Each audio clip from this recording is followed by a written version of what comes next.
There is no doubting in what you have achieved on technical level.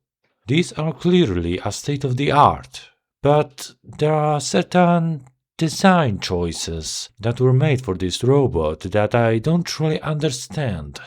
I am hoping that you could shed some light on it.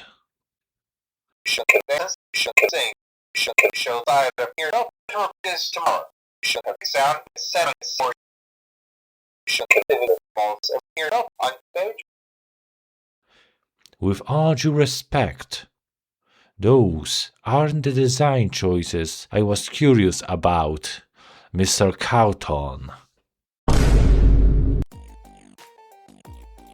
The fifth Freddy FNaF game, the one with not only furries, but also boobs and skin set. And I don't even have to excuse myself from ignoring gameplay this time, as this game is just a complication of minigames, such as pressing V with constant breaks, holding your mouse button, or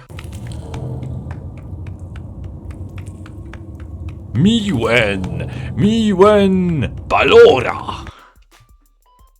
Riveting gameplay, isn't it? Well, we ain't talking about it, as we shall focus on the important stuff, for which we all go into the FNaF. She is such a bad bitch though. I will fuck the shit out of that robot, man. For the lore. Yo, I'm about to fuck you, Chica. Oh shit, his dick up in you, baby. The lore!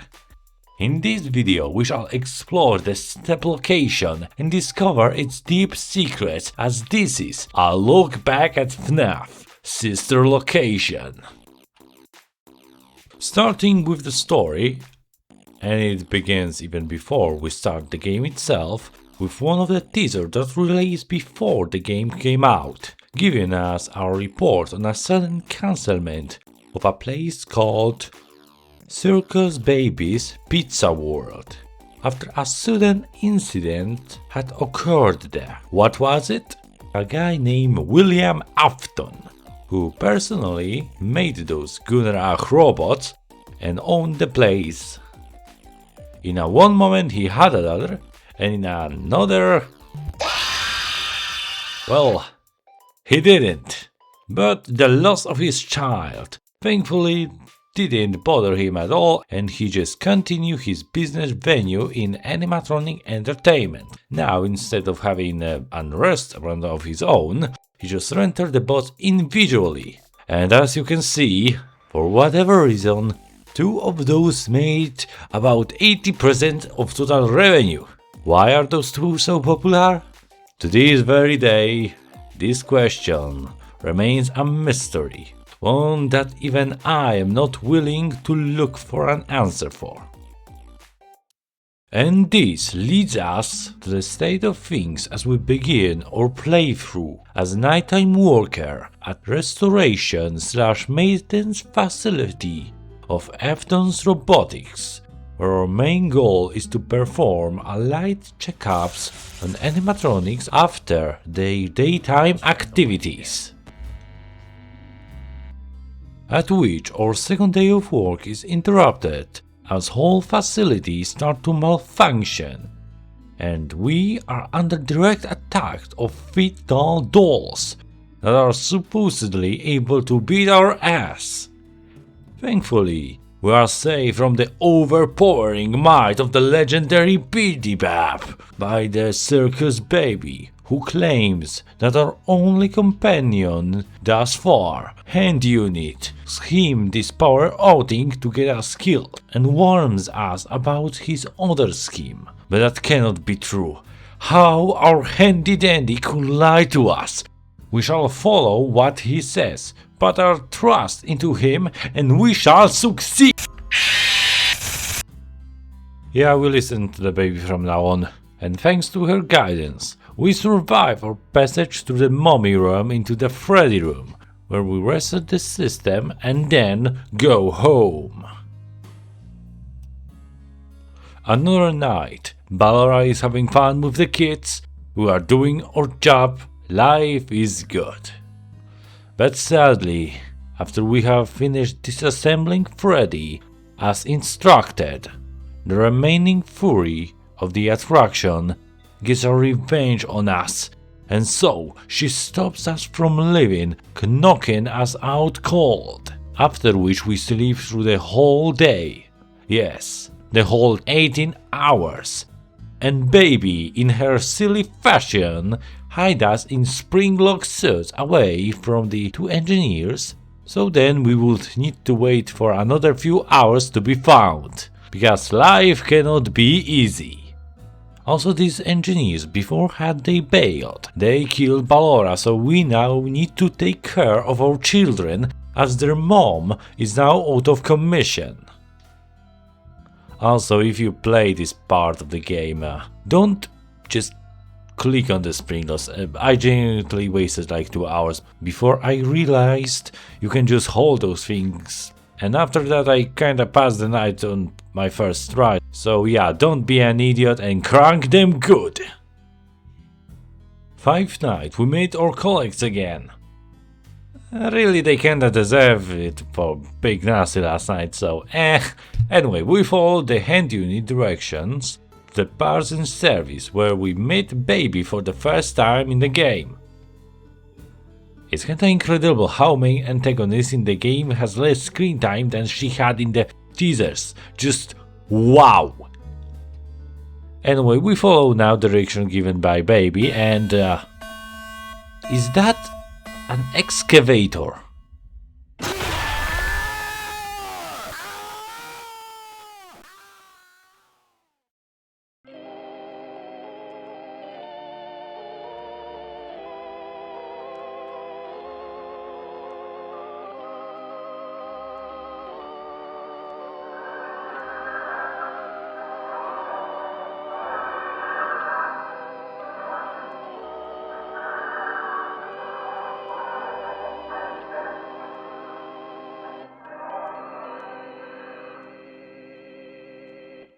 Excellent. So yeah, we become skins for Baby and Co. And no, it's not the ending yet. After this we got yet 3 more endings. First one being the fake one, where we disobey Baby and go into a security room, where we are being attacked by Ennard. The amalgamation of all the animatronics in the sister location, and where we are for once given the classical FNaF gameplay. For 6 hours we defend ourselves while Baby tries to convince us into letting them in. And by in I don't mean the room, but the inside of our own sweetie And while doing so, Baby's voice shifts into one of a little girl as she feels more and more desperate, saying that we came to see her, to be with her. And that voice was of Afton's daughter, Baby essentially thinking that we were the man behind the slaughter himself. But then the nights end, and that was not canon really, so forget it. Back to the canon timeline, we are still a sock puppet, as we continue to function semi-normally, guided by Ennard. I wonder if Ennard found a normal day job just to work. You know, to get paycheck, to pay the bills and do other normal person stuff. I don't wonder if they found that enjoyable. But sadly, we don't really get an answer to that before our own bodies slowly decompose and Ennard come to a realization. I think that this costume is fooling nobody. Oh well. I'm back! We got one more monologue from Micheal. Father, it's me, Micheal. I did it. I found it. It was right where you said it would be. They were all there. They didn't recognize me at first, but then they thought I was you.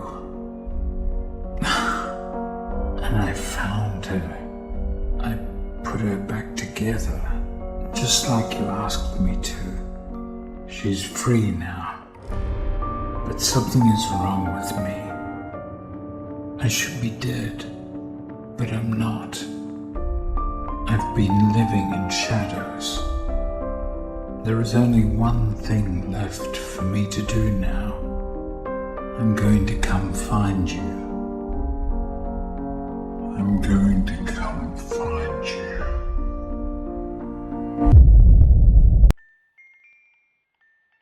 And that's all from the main story of FNaF SL.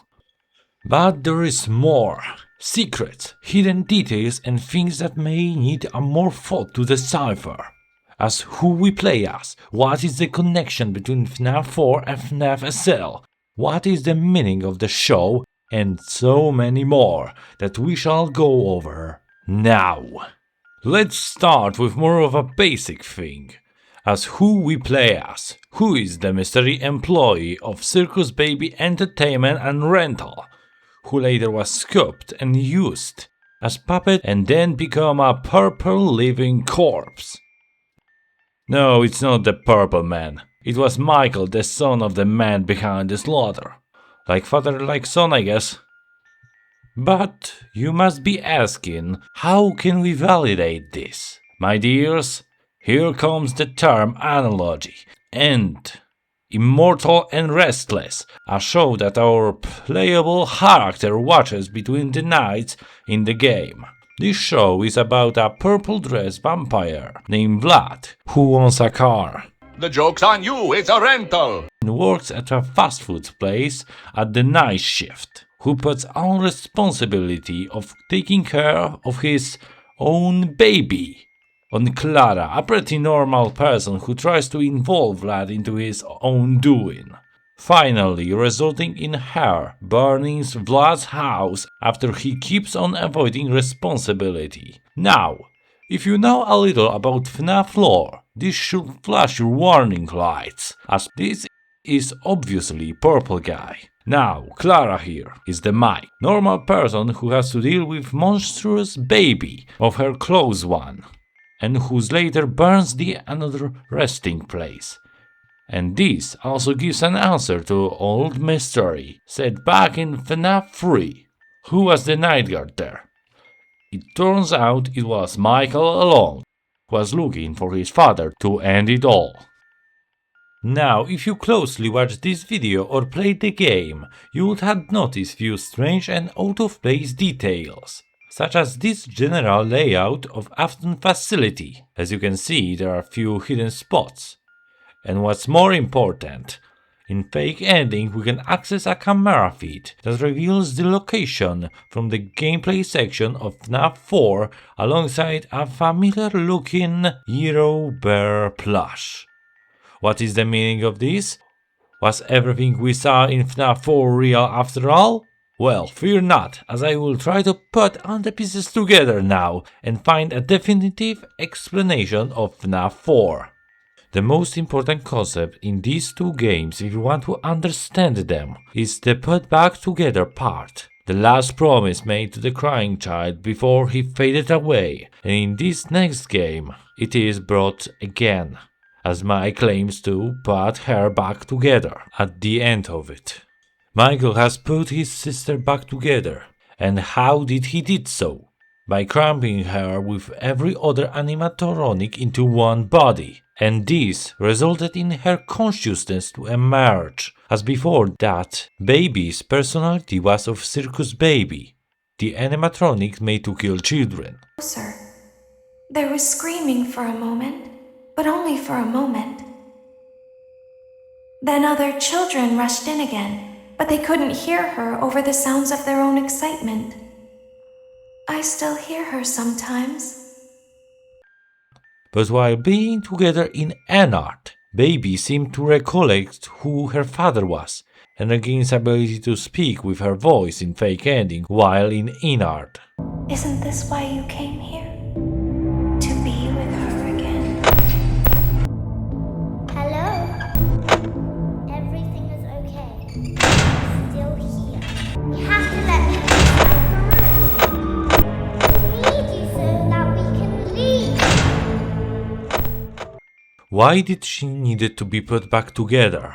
The only explanation in my head is that her soul left traces in other robots as it tried to move to the afterlife.